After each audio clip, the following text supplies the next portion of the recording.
I'm a Christian by choice. My family didn't,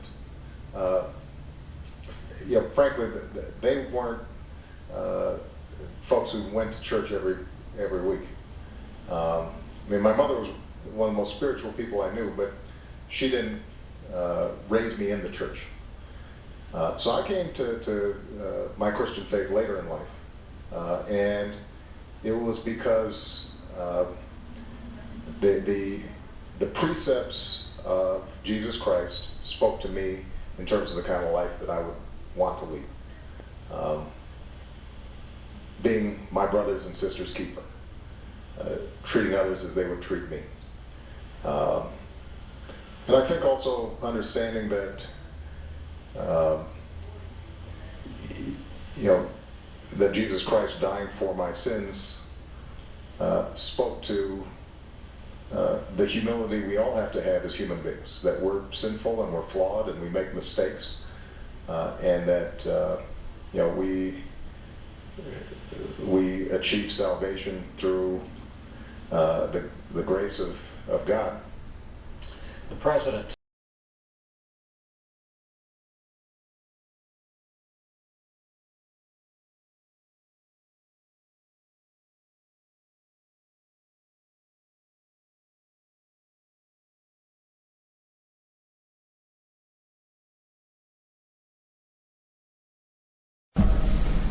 Assalamu alaikum.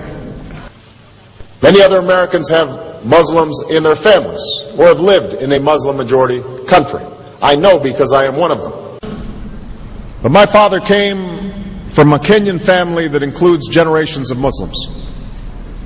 As a boy, I spent several years in Indonesia and heard the call of the azan at the break of dawn. I have known Islam on 3 continents before coming to the region where it was first revealed. That experience guides my conviction. You're absolutely right that John McCain has not talked about my Muslim faith.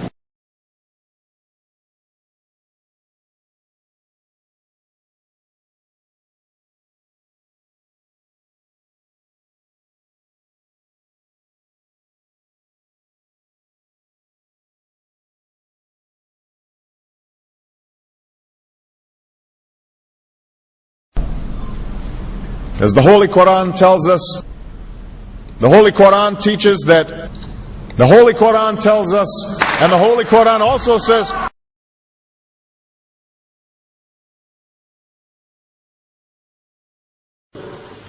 we will convey our deep appreciation for the Islamic faith, which has done so much over the centuries to shape the world. I would like to speak directly to the people and leaders of the Islamic Republic of Iran. Your great and celebrated culture. Over many centuries, your art, your music, literature, and innovation have made the world a better and more beautiful place. We know that you are a great civilization, and your accomplishments have earned the respect of the United States and the world. I also know civilization's debt to Islam.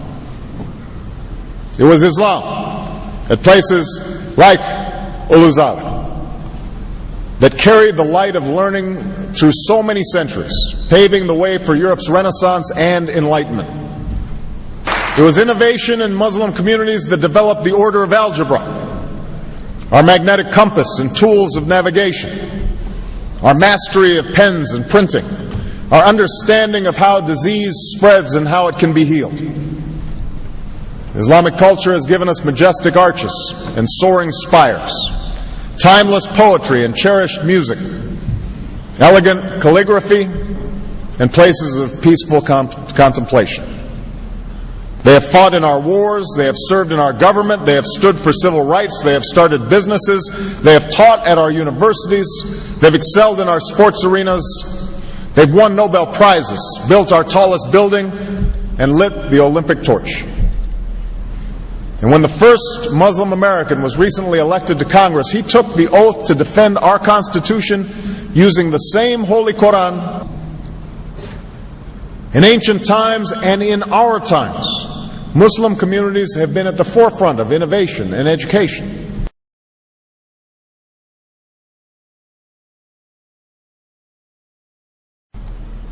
Islam is not part of the problem in combating violent extremism. It is an important part of promoting peace.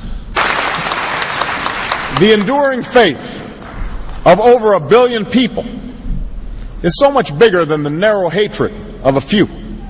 In the United States, rules on charitable giving have made it harder for Muslims to fulfill their religious obligation. That's why I'm committed to working with American Muslims to ensure that they can fulfill zakat. It is important for Western countries to avoid impeding Muslim citizens from practicing religion as they see fit. And I consider it part of my responsibility as President of the United States to fight against negative stereotypes of Islam wherever they appear.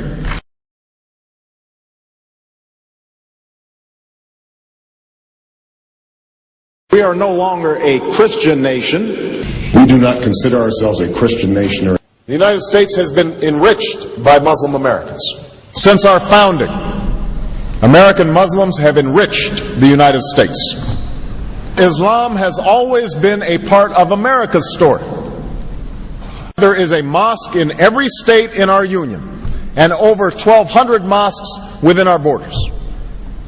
One of the points I want to make is that if you actually took the number of Muslims Americans, we'd be one of the largest Muslim countries in the world. Let there be no doubt, Islam is a part of America.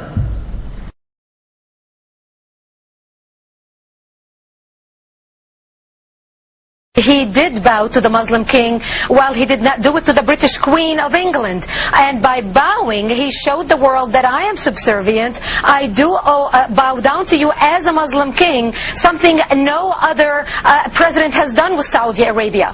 The Saudi king is his peer. He is not his subordinate in order to bow for him. And this is exactly what Obama did.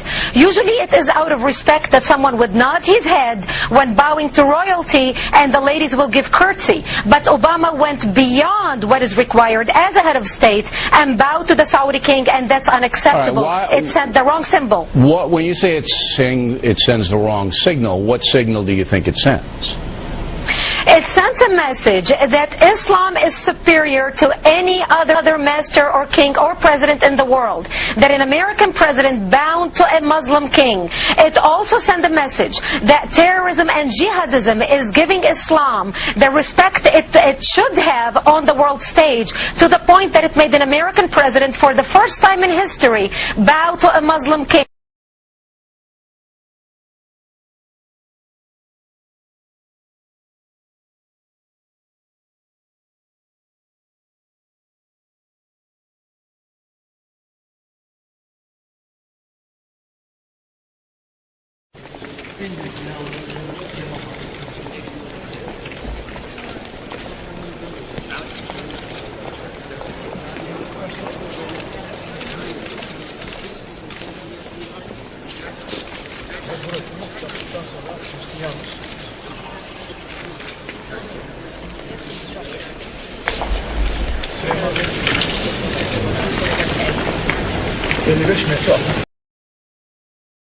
Presidential candidate Barack Obama is trying to change political fashion. He gave a speech in Iowa City today, and he wasn't wearing an American flag pin. Those pins have become synonymous with politicians since 9/11. Obama says he doesn't like how the pin has come to represent patriotism in America. I won't wear that pin on my chest. It's a little weird, Alan, that in the middle of the campaign the guy takes off the American flag that most people wear because they're proud of their country. Let me speak as clearly and as plainly as I can. America is not and never will be at war with Islam.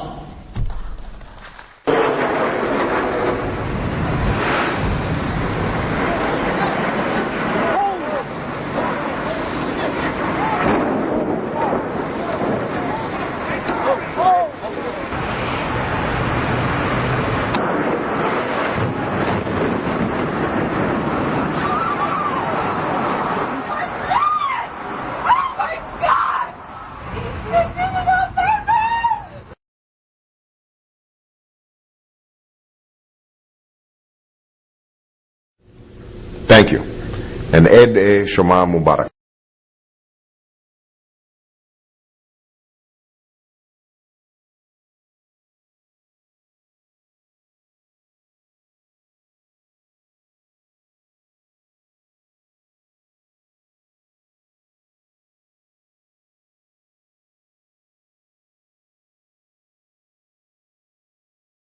is 8,100 on the inside, and they estimate about 300 seats are open, and then there's even more people outside waiting. So that gives Dr. Paul at least 7,800 people at this event inside. So Ron Paul's breaking records. But you guys, I'm done talking. Here you go. I hope you enjoy it. Ron Paul doing what he does.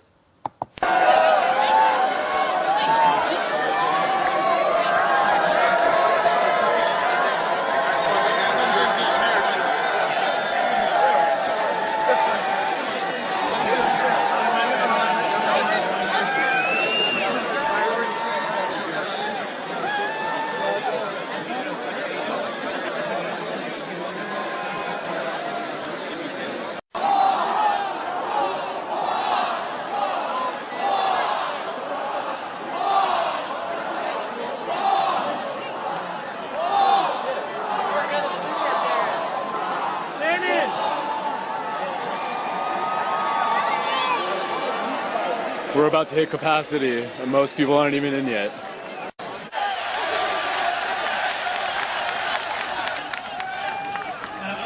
Now we might have to be careful. Mr. Bernanke might hear us.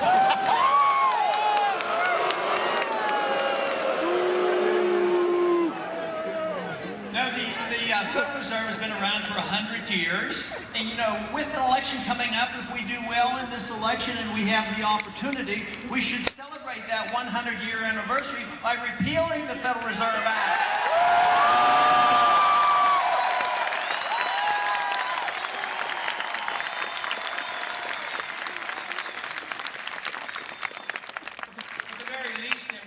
And the very first thing we have to do is have a full audit of the Federal Reserve. We need to find out who the friends are. And this is where we've made some achievement. Many in this audience, I'm sure, helped get the audit bill passed in the House last year. And of course, it didn't pass in the Senate, but we got a partial audit. We know more about the Fed than ever before. Matter of fact, I was a bit shocked, even though I've been very leery and concerned about monetary policy. I was still shocked to find out to the extent that they were involved. They were involved with $15 trillion of churning credit, bailing out their friends and buddies, not only in this country, but around the world.